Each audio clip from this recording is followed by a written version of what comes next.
everyone. Welcome to another episode of the Quisha King Show. Today, we had the Family Leadership Summit. So this was hosted by Tucker Carlson. It was put on, one of the sponsors was The Blaze. They were there. There are a lot of things that I want to discuss about the Republican Party, the candidates, and where we are as a nation. Let's look at candidates from the leadership today. So the first up for the day was Tim Scott. Let me just do a survey of the audience. How many of y'all think we need 87,000 new IRS agents in America? I can't hear you. Say it one more time. I think y'all said no. I agree. Tucker is great, by the way. He does his job extremely well, and I wish him all the best of luck. He was really, really great in doing this. So hats off to Tucker. But, nothing really that great about Tim Scott to me. I mean, I think the, diverting the resources from the IRS, that was kind of, okay. But other than that, I was really underwhelmed. Let's move on. Now, Asa Hutchinson was next. A total disaster. Look at this. One issue, but also hormonal treatment is a different issue and can be a different issue. And whenever you look at the bill that I vetoed, there was not any grandfather clause in there. Again, I respect legislators that have a different view, but I think independently, I think of the parents, I think of the Constitution, and actually the court, if you read the decision of the federal judge that struck it down as unconstitutional, really sided with parents as well. I mean, Asa Hutchinson actually says that it's the right of parents to mutilate their children. This guy is so far off of his rocker that it's amazing to me that I'm just really wondering, like, why are you even here, sir? Like, you are so far from what Americans want and what we're actually paying attention to, especially as conservatives. Like, you ain't it. That ain't it, bruh. Like, what are you actually trying to do? Because clearly, being a conservative Republican president is not it. Somebody, Delano Squires, who was one of the panelists commentating after, brought up a good point that maybe he's here because, he's the governor of Arkansas. The Walmart headquarters are there, and maybe they were like, here's a little check. So we really don't want you to be pushing this anti-gender stuff. So, maybe that's why he's running. Tucker is based 0. Okay, let's move on to the next. This particular part is what really, I think, is going to get your blood boiling, because he was going on and on and on about how we need to send more money to Ukraine and Ukraine. But then he says this that just really was unbelievable, disgusting, and it tells you exactly what he thinks about America and American people. So-called candidate. This is Mike Pence, y'all. This is ridiculous. I'm sorry, Mr. Vice President. I know you're running for president. You are distressed that the Ukrainians don't have enough American tanks. Every city in the United States has become much worse over the past 3 years. Yeah. Drive around. There's not one city that's gotten better in the United States. And it's visible. Our economy has degraded. The suicide rate has jumped. Public filth and disorder and crime have exponentially increased. And yet your concern is that the Ukrainians, a country most people can't find on a map, who've received tens of billions of U.S. tax dollars, don't have enough tanks. I think it's a fair question to ask, where's the concern for the United States in that? Well, it's not my concern. Tucker, I've heard that routine from you before, but that's not my concern. Clearly, that is not your concern. And that is clearly why you will never be president of these United States of America. You are so disconnected and disgusting for even saying some mess like that. Tucker said it best. I don't even need to repeat it. But the fact that you were even vice president now is beyond disgusting to me. And, the little bit of respect that I think a lot of us did have for you, y'all got to go and see this, because there is even a portion of this where he is like saying he will not even address the religious liberties that are being, the Christians that are being persecuted in Ukraine. He's like, oh, I talked to this one guy over there and he says it's not happening. I don't know what, maybe him and Hunter and Biden have some kind of deal too, going over there with Ukraine, because he sure enough got enough love for Ukraine, but have zero love for the United States of America. There was a moment that Vivek had, we're going to skip to him. There was a moment that Vivek had, I think was very good. He was Vivek. I mean, he's likable. He's got good ideas. Not sure if he's ready to be the president, but good ideas. You want to know what caused January 6th? Is pervasive censorship in this country in the lead up to January 6th. You tell people in this country they cannot speak, that is when they scream. You tell people they cannot scream, that is when they tear things down. And so the reality is, we were told that you could not question where the virus came from when we all knew it came from a lab in Wuhan, which now they admit. We were told that you could not send a private message to someone on the eve of an election that Hunter Biden's laptop story was actually a true story worth considering before an election. You were systematically suppressed. So think about this. You told you had to be locked down, had to take a vaccine that was mandated and forced down your throat, stay locked down in your home while Antifa and BLM roam and burn the streets of this country. So that's the lead up of one full year of telling people you have to shut up, sit down, and do as you're told. And then you tell them, okay, there's an election where you didn't get the information that you needed, such as the Hunter Biden laptop story being real and suppressed. That's what caused January 6th, is a cycle of censorship in this country. And until we look ourselves in the mirror and admit truth on that, we will not move forward as a country. I think Vivek was spot on. I hadn't heard it put quite like that, but I think everything that he just said was spot on. Vivek has been doing really well. He's actually moving up in the polls. I see him gaining, support. He's going into some places that, probably Republicans would not normally go to. I think that's a very smart strategy for him, to gain some support where, as a Indian man, he would be more welcome, I guess, because, black and brown and all that thing, but actually like making some good points, and not being afraid to go there and just talking to everybody. And also, I think that because I don't think that he will win the primary. You never know with these things, but I don't think that he will win the primary. However, I think that his going to these other places will actually kind of warm up and seed the ground for whoever does win the primary, for that person, if they are smart, and the Republican Party is smart, it will seed the ground for the nominee to go in there and further the message of conservatism, if it's done in the right way. So finally up was the best of the day, in my opinion, not because I am here in Florida, but because DeSantis didn't just talk about what he wanted to do. He explained how he would do it. For me, I really like that. Now, I know we can be a society and a culture that's like sound bites. Just give me the sound bites. But right now, we're going to need a bit more than just those, especially on stages like this. This is what you have to do. Everything is not all Twitter. Everything is not a headline. So when you're in front of actual voters, when you're in front of people who make a difference, and Iowa is, it's kind of where the election kicks off with the Iowa caucuses that are what I think it's January 15th that it kicks off with, 184 days, 185 days from now, whatever. You want to give solutions. You want to expound on your message. Save the quick little headlines for Twitter and the newspaper. But when you're in front of the voter, you got some splaining to do. And, I just want to say that I think DeSantis he seemed more relaxed. I think he was more personable.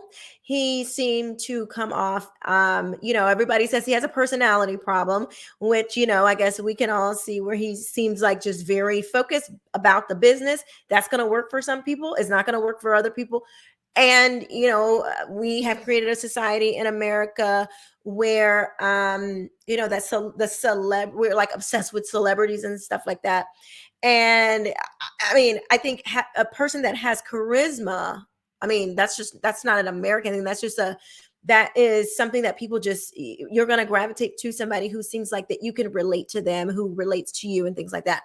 in this particular interview, DeSantis definitely came off more personable. He more likable, I think. More, he was more relaxed and cracking jokes. He was in his groove. I think he did pretty well. I think on the Ukraine stuff, he wasn't as direct as he could be. But where I think the three things that I think was very important to me as a mother and looking at the future for my children was getting rid of the administrative state, the deep state, the whatever you want to call it, actually having a plan to do that. Because it's one thing to say, this is what I'm going to do, this is what I want to do. It's a whole nother thing to flesh out how you're going to get that done, because clearly you have to have a plan to get rid of these people. You're going to have to use the law to do it. And I think he explained that really well.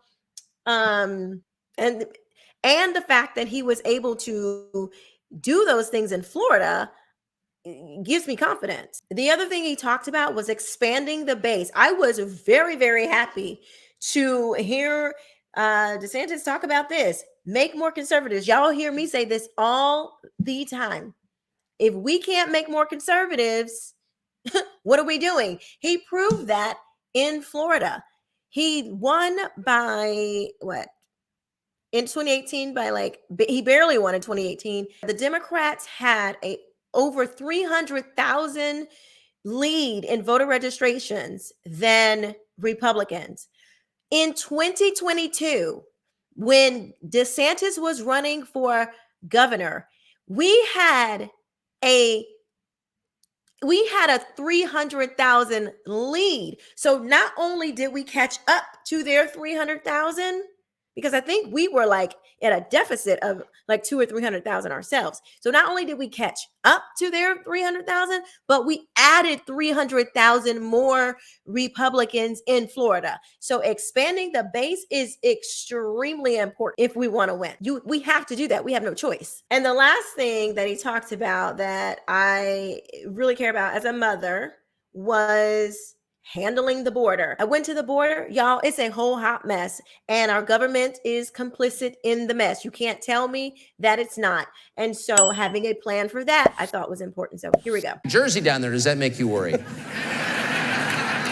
So here's the truth. When I became governor, and I was born and raised in Florida, I had never seen a California license plate in the state of Florida in my life. And all of a sudden we start seeing California plates.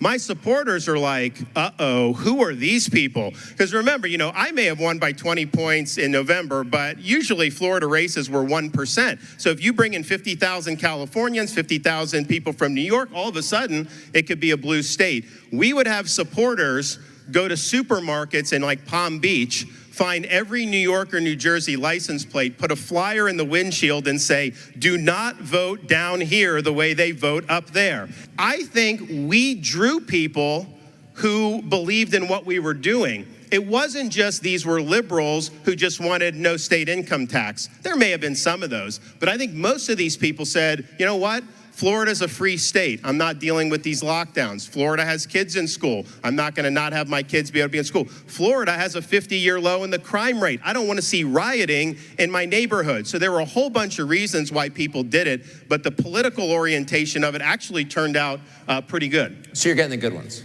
We're getting good ones. And you know what? We're converting people too. I mean, that's, I think, something that we have to do as a movement. You can't just preach only to the choir. I want to get some other people who may not have voted Republican in the past and get them on our team. And we've done that in Florida in record numbers. And I think it can be done across the country. We're up against a movement that is parroting woke ideology, that their message to the American people is that men can get pregnant. Really?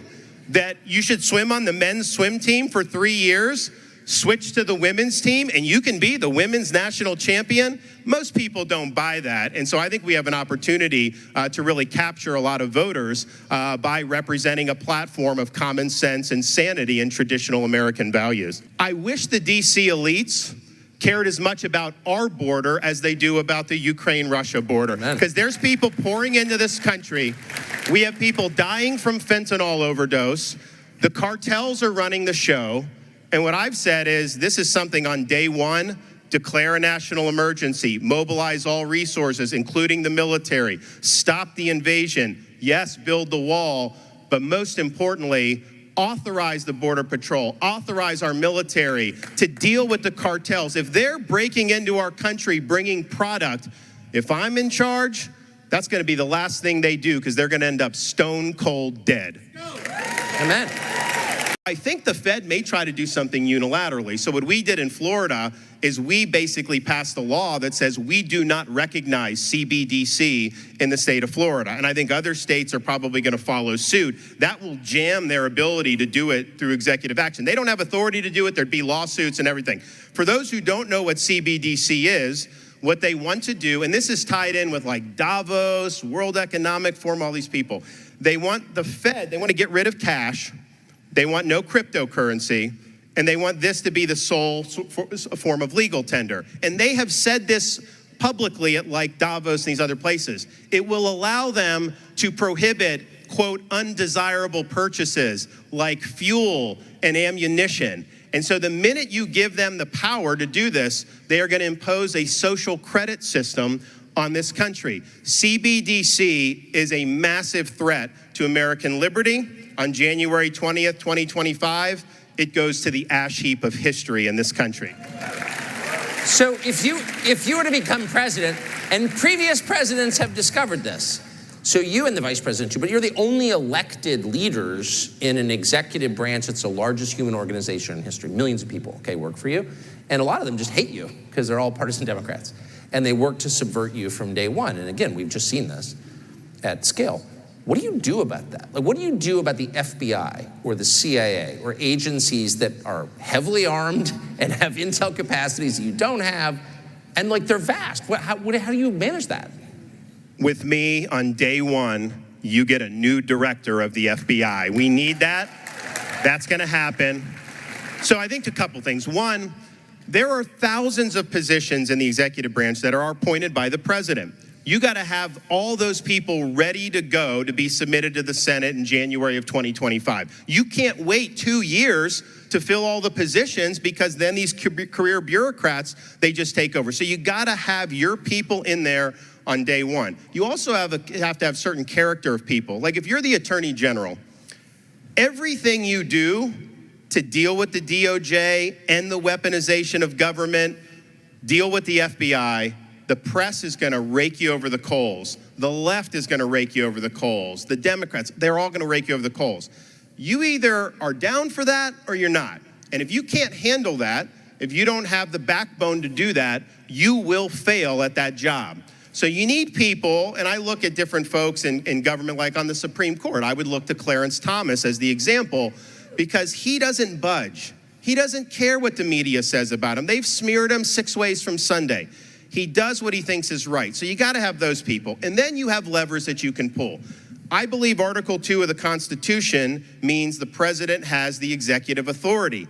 We just say these bureaucrats somehow can't be held accountable. I disagree with that. I think you can fire them. If we have an FBI agent going to harass a pro-life activist like they did Mark Houck and send a SWAT team, I'd fire them immediately. When you have FBI colluding with big tech to censor dissent, I would fire those people. Had I been president 2020, Anthony Fauci would have been fired, and you've got to be willing to do it. So I think DeSantis has a vested interest in making sure that this country does well because he has little kids. They're really little. And so they're going to be growing up around these crazy woke people. They're going to be dealing with these crazy woke people. So, you know, I think his perspective is it comes from a place of his own children having to grow up in this stuff.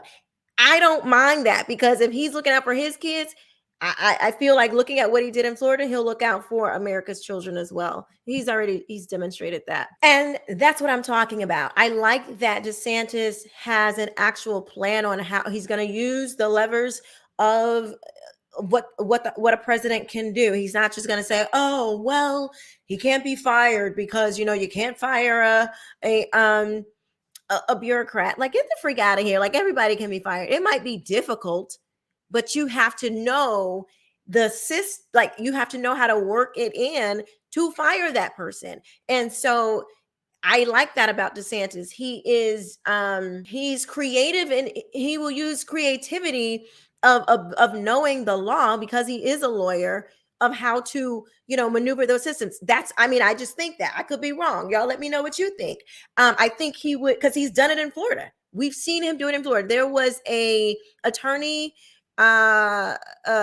general who was like literally a Soros funded attorney general who's like, yeah, we're not going to go after these people. He was fired. DeSantis had him fired and put somebody in there who was going to do the job.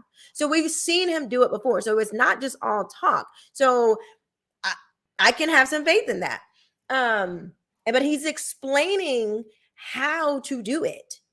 So I think he's a sharp guy. And not only that, like, we've actually seen him do it before. So I like that. Overall, I think the only person that I thought, is still a viable candidate is DeSantis from today. I really wish Trump would have shown up, because I would like to hear him be pressed on questions by Tucker. It's one thing to go on CNN and go in there, and rumble with, the adversary, because Trump is great at that. He's okay. Like, yeah, we know you're going to do that. We know what the left's going to say. Okay, cool. I want to see him explain some of these things that he plans on doing. He's like, out in the ward on my first day. Okay, yeah, but how? Like, how do you plan on doing this? How are you going to now handle the deep state when you, like, what are you going to do differently this time? Or how are you not going to hire these people in your administration that are part of the deep state? And just because of some people that I know that's in the administration, his camp right now, he's already got people in there right now. They're not on your side, but people don't know that. You're not supposed to say that. Okay, whatever. But I'm just saying, I'm not saying that they're going to have something that it's just something to know. Okay. Overall, I wish, Trump would have shown up. And my last thing to say is, make sure that you remember why America exists. Make sure that I don't care what politician it is. I don't care if it's freaking the soil and water person on your local level. They work for you. You pay their salary, and they should be held accountable, and they are not above being questioned. Let me know what you guys think in the comments section below. Again, if you want to tell me what you think about what I think, email me at KeishaKingMedia@gmail.com. I will see you next time. Bye-bye.